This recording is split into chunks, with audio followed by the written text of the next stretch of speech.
Hello and welcome to Talk of the Traitors. Yay! You're mouthing along with me as I say Am it. I? I'm just so excited. I'm so proud of you. I bet you thought they'd never do it. They'd never actually make this a series, but we did. You doubting Thomas? 2 episodes counts as a series. An enormous 2 episodes series. of a series. And I want to, off the top, I want to say, if there's one thing we've always prided ourselves on here on Talk of the Traitors, it's accountability. We were wrong about the rule change.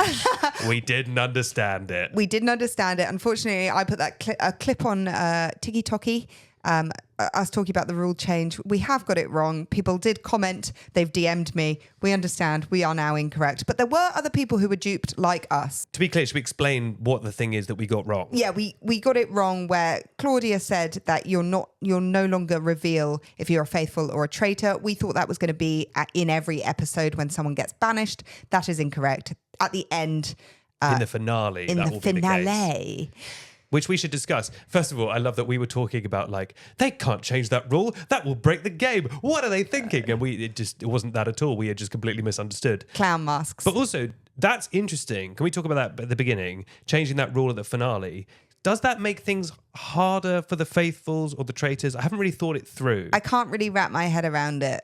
You're eliminating people because the game is you can keep voting people out until you think there aren't any traitors left, right? Right. But I guess because no one's announcing what they are, Fine. you just don't know if you're getting traitors out. But I think that what's quite good is sometimes, and this keeps happening actually in all the many 2 other series, sometimes there'll be 3 of them, right? 2 of them will be traitors, right?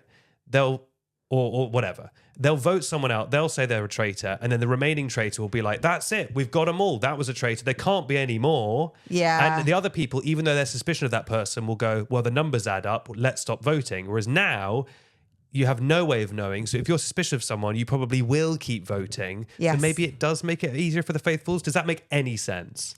It does. Yeah, let's see how it plays out. Okay, but let's talk about episode 2. So we have just watched episode 2, season 3 of The Traitors. Boom. What do we think? Great episode. Another great episode. Immediately off the top of my head, they did the thing that I've been complaining about for a long time. They made the activity, the game, vaguely relevant to the main game of treachery. There was reason to sabotage. Yes, there was actually a chance for the traitors to work against the faithful in a way that I enjoyed. Yeah, that was super smart. I enjoyed that. Because up until this point, the only point of the games was to raise money. Everyone wants money. So it was just this weird team building thing they did on the side, despite the traitoring. Yeah, because everyone wants money. But this was good. Up for grabs now was the chance to prevent a murder. A murder. And so the traitors, some more subtly than others, were attempting or thinking about sabotaging. Let's talk. Should we talk top quotes of the episode? Because I think this is a section called Hannah's iPad, where we go through our little notes that we made all throughout. So here are the top quotes from The Traitors, season 3, episode 2. Yes. Is it bedtime or dead time? Very good. Fun. Very, very fun. Fun. Very relevant. I bet you someone workshopped that. Yeah. Ahead of time. Do you think they had it in their back pocket and they were like, can't wait to bring that one out? Yeah. Armani has come into her own. Oh my God, what a character. Yesterday we spoke about Armani and I was like, is she maybe either the best or worst traitor of all time? I think just overall she's going for best character of all time. Great character. Her questioning Kaz on what counts as a staircase. Oh yes. She said, and I quote, does that count as a staircase? And then Kaz came back with, it all counts as a staircase. This was when she was trying to deliberately miscount how many paintings were on the staircase. And he was like, well, there's 3 here. There's 1 at the top. And she's like, yeah, does that count as a staircase Is though? that a staircase? And he's like, it's all staircase. What are you talking about? Incredible work. Yes. She's completely won me over. I think she is a pretty bad traitor, but I love the way she's going about it. Following on from the staircase conversation, she was like, Kaz, he's a smart geezer. How do you know that, my guy? Talking about how he knew all the paintings on the wall. I love how she called him my guy. Yeah, my guy's fun. Also, that is true. Like, how the hell are you so smart? You've just observed how many paintings there are around. Like, that's crazy. Another classic from Armani. Any men? Any men? Any men? She was carrying the gunpowder. I feel like that's a pre-made TikTok sound that people are going to start using. Too many men, too many men. That's what it was giving me. Many men. The delivery of, it's actually horrific to see how upset you are while still voting for Ellen.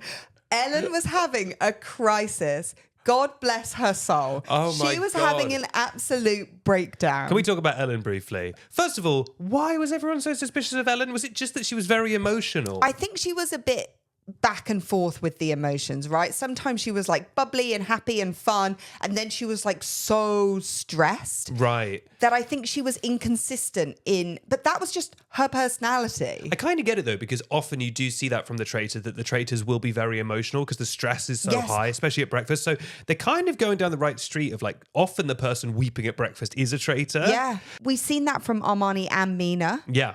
That they are both crying and trying to use it. Like it does follow that narrative. It was just the wrong person. Yeah, like Wilf like wept his way to the final.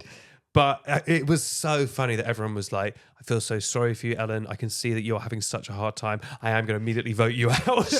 She said, it's actually horrific how upset you are, Ellen. Ellen delivering it in Welsh. She got up. You said. I said, I bet she does it in Welsh. And my girl, she didn't disappoint. She did it in Welsh. What I really like is that she got up and like, forgive me, I don't know the Welsh, but it was basically like, I am a faithful. And there was a pause. And then she went, I'm a faithful. And they went, oh, as if that was a surprise. It's like you could very clearly hear what she just said. I don't remember it. Did it sound like it? Yeah, like the word faithful in Welsh sounds like a lot like the word faithful in English. And so she was like, did it a faithful? And they were all looking. And then she went, I'm a faithful. It's like, I think you could figure that out 2 seconds ago. It's been an Armani heavy quote, but Armani giving them feedback. The other two. Oh my God. Mina's face was amazing. Armani giving the other two traitors feedback was something to behold, because what she doesn't understand is that they're playing the game a different way. And if they start... A better way, you might say. If they start piping up with theories, people are going to be like, what's going on with them? Like, you can't... What we know from the traitors is you can't suddenly change your behaviour. No. And also, a person who's endlessly stirring the pot, as Armani is, gets you in people's view, which she is. Yeah. Everyone's suspicious of Armani because she keeps throwing names out. But did you hear her at the end where she was like, I'm not worried. I think I'll be absolutely fine for another couple of rounds. I love that, though. I love her. I love that kind of arrogance. I love her. But Mina is like by far the her best. Her sister knows it's her. I know everyone literally her sister. Her. I know. The horses outside know it's her. But Mina is the best traitor. I think she's getting a bit slept on because she's obviously not as comical a character. She is such a good traitor. No one suspects her. No. She completely flies under the radar. She's going to go far, I think. She's also just a bit craftier than both of the other two traitors. The cutaway shot where she said, Armani has very kindly given me and Linda some feedback / advice.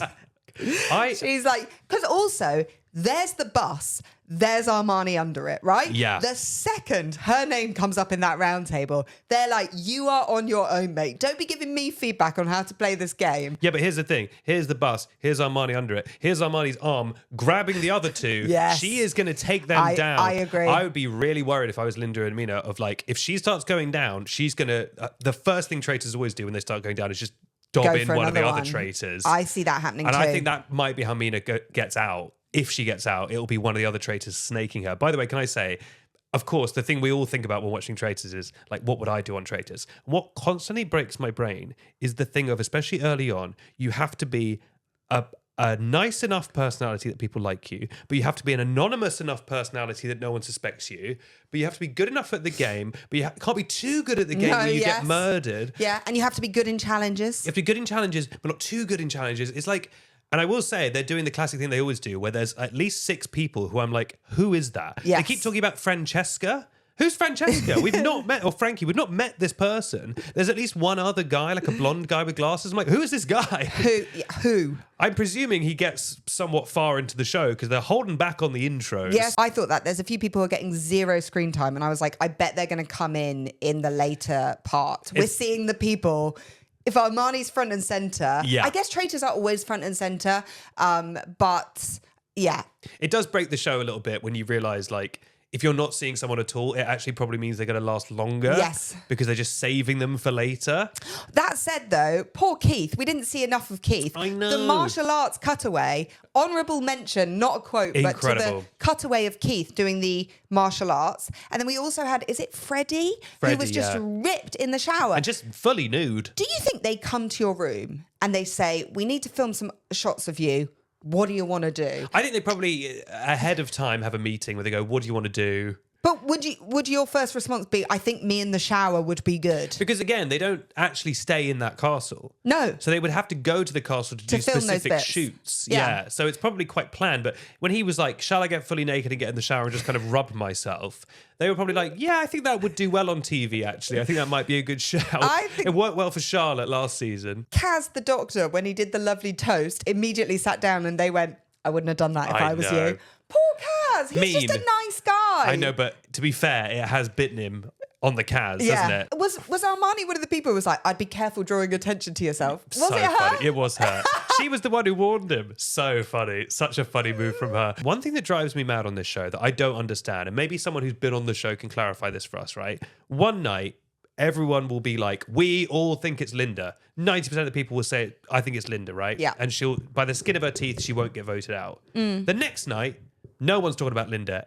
Everyone forgets what happened the night before. Yeah. You'd think the first thing you do is go, yesterday we very nearly voted out Linda. Yes, and we voted someone out and they were faithful. And they were faithful. So clearly we were wrong. Let's get back on that Linda tip we were talking about. But they don't. They go, well, we dealt with Linda yesterday. Let's move on. And it's like, well, you didn't deal with her at all. You were all really suspicious of her yesterday. What's changed? Linda's still there. And I think it's weird. Ellen crying, okay, someone just crying versus Linda turning when Claudia said the word traitor.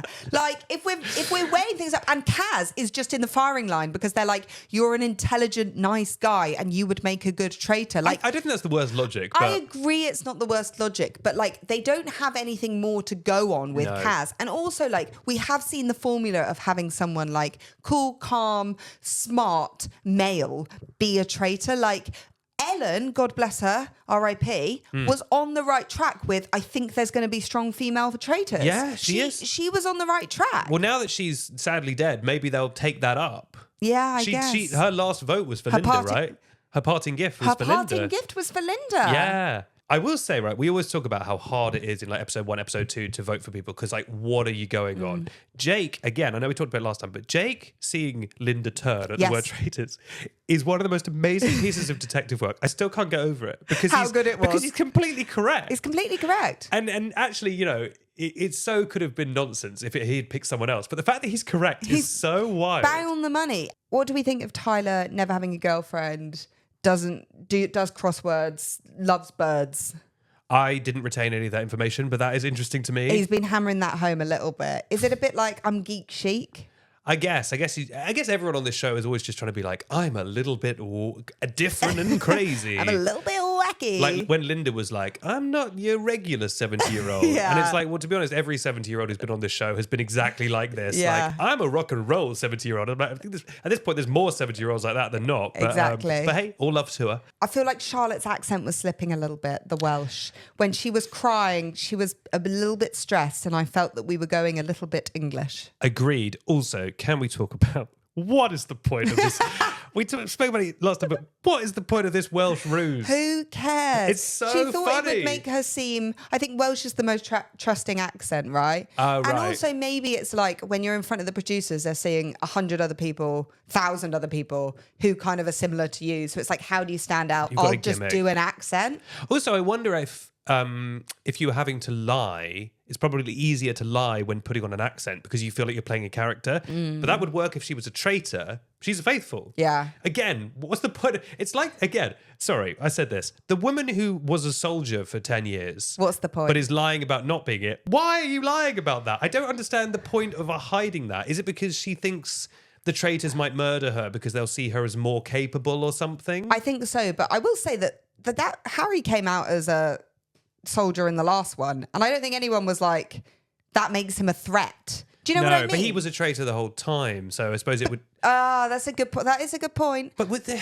be more likely to murder her because of that? I don't know. But does her skills of reading people, the same as a Welsh translator? Well, much less than a Welsh translator. That's the ultimate ability to read people. I love Ellen. I hope she has a career after this. Me too. I think Ellen's great. But the thing is, like, Soldier Lady... I think they would be more likely to judge her on what she's just actually doing and saying rather than being like, she's been a soldier for 10 years. I don't understand the point of all these ruses because also when they come out, which they will, it will just make them seem like liars. Yeah. Which will get them banished. Exactly. So Why would you want to seem like a liar? I feel like we need to talk about Yin from the Traitors. Gone, but not forgotten. Gone far too soon, in my opinion. Too soon. So, apart from the iconic mermaid blankie, amazing, and everyone saying Yin was smart because she read a book, she also apparently had to ask producers for extra clothing allowance. Yeah, because she had so many clothes she wanted to bring. Iconic. Apparently she had 53 kilograms worth of clothes. She was there for one night. Obviously she didn't know that, but 53 kilograms of clothes. Also, if you think about it, how much does clothes weigh? I thought you were going to go, how much did the mermaid blanket weigh? I mean, was that most of it? Was it a 50-kilogram blanket? But all the clothes I'm wearing now probably don't weigh 1 kilogram. Yeah. Do you know what I mean? So either she was wearing incredibly thick clothing or there was just so much of it. For the people at home, I'm wearing a full suit of armor, so maybe that's, I fear she was taken from us too soon because there was going to be some iconic looks. I just know it. But I do think she flew too close to the sun in terms of she did I'm not. smart. Yeah, she did not fly under the radar. You got to fly under the radar at the beginning, and she kept just going, I'm really smart. I'm going to be really good at catching traitors. And then it's all right. Then she was in the library reading books. Yeah. Let's kill her. She's a reader. Yin was really smart. She was reading books. It's giving reading. It's giving reading. It's giving reading. And reading is fundamental. So, state of the game. Ellen's gone. Ellen's gone. Kaz, Dr. Kaz, he's on thin ice. Linda, possibly. Linda's on thin ice. Charlotte, thin ice. Charlotte, thin ice, fake Welsh. And also, I do think Armani's days are now numbered. Yeah. I think they're wising up to Armani. I think there's a chance that the next episode comes out this evening. So by the time you listen to it, it might already be. There might. Look, we can only podcast so fast. It might be old news, but anyway, a good second episode. Enjoy episode 3. We will enjoy it too, and we will see you on the next episode of Talk of the Traitors. Yes, and there should be a proper full episode of the Talk of the Townsends coming out soon. So keep your eyes open for that. Bye. Bye.